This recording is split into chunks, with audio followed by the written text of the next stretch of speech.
భూమి కావాలంటే లభించదు. కాబట్టి ఫ్యూచర్ ప్లానింగ్తో చంద్రబాబు నాయుడు గారు దూరదృష్టి అని ఊరికే అనరు. అందుకనే ఆయన దూరదృష్టితో ఆలోచించి ఫ్యూచర్ ప్లానింగ్తో రాష్ట్రం ఈస్ట్ కోస్ట్లో ఉంది, లాజిస్టిక్స్కి ప్రధానమైనటువంటి కేంద్రంగా ఉంది. దానికి ఎలాగో మనం సీ పోర్ట్స్ అన్నీ కూడా ఉన్నాయి. మనకి ఉన్నటువంటి మూలపేట భావనపాడు దగ్గర నుంచి నెల్లూరు వరకు కూడా చాలా ఎక్కువగా పోర్ట్స్ మనం ఎస్టాబ్లిష్ చేసుకున్నాం. అదే స్థాయిలో ఎయిర్పోర్ట్స్ కూడా మన రాష్ట్రంలో ఎక్కడికక్కడ మనం ఎస్టాబ్లిష్ చేసుకోగలిగితే మంచి లాజిస్టిక్స్ హబ్గా ఆంధ్రప్రదేశ్ రాష్ట్రం తయారవుతుందని ఆయన కూడా సలహాలు నాకు ఇవ్వడం జరిగింది. మరి అందులోనే ముఖ్యంగా ఒక 4 ఎయిర్పోర్ట్స్ కూడా దాంట్లో ఈరోజు ప్రణాళికలు కూడా చూసుకుంటున్నాం, ఎక్కడెక్కడ భూమి ఉంది ఎలా అనేది. అందులో ముఖ్యంగా శ్రీకాకుళం జిల్లాకు సంబంధించి కూడా ఒక ఎయిర్పోర్ట్ మేము ప్లాన్ చేస్తున్నాం. అలాగే మనకి దగదర్తి నెల్లూరు దగ్గర ఒకటి చేస్తున్నాం, నాగార్జున సాగర్ ఒకటి చేస్తున్నాం. అలాగే చంద్రబాబు నాయుడు గారి తాలూకా నియోజకవర్గం అయిన కుప్పంలో కూడా ఒకటి ఈరోజు ప్లాన్ చేస్తున్నాం.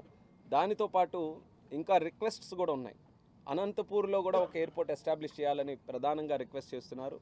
అలాగే ఒంగోలులో కూడా ఎస్టాబ్లిష్ చేయాలని రిక్వెస్ట్ చేస్తున్నారు. సో ఇవన్నీ కూడా పరిశీలన చేస్తున్నాం. ఈరోజు ఏదో చేస్తున్నామని చెప్పేదీనికంటే, ఎందుకనంటే ఒక ఎయిర్పోర్ట్ని మనం ఎస్టాబ్లిష్ చేయాలనంటే 1000 నుంచి 1500 ఎకరాల వరకు మినిమం మనం ఈరోజు పెట్టుకుంటేనే ఒక మంచి ఎయిర్పోర్ట్ మనం చేయగలం.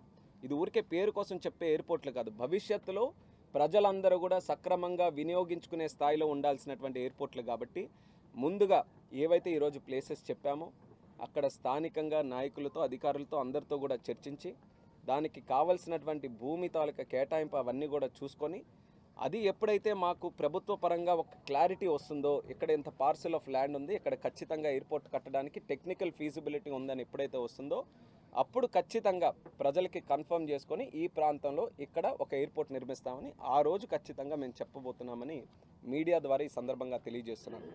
నా ఆలోచన ఒక్కటే, ఈరోజు మళ్ళీ ఒక కేంద్ర మంత్రిగా ఉత్తరాంధ్ర ప్రాంతం నుంచి ఒక తెలుగు రాష్ట్రాల నుంచి మనకు ఒక అవకాశం వచ్చింది. కాబట్టి ఈ యొక్క శాఖ నుంచి అత్యధిక లాభం మన 2 రాష్ట్రాలు కూడా పొందాలి. ఈరోజు మన రాష్ట్రాల గురించి మాట్లాడాం, అలాగే తెలంగాణ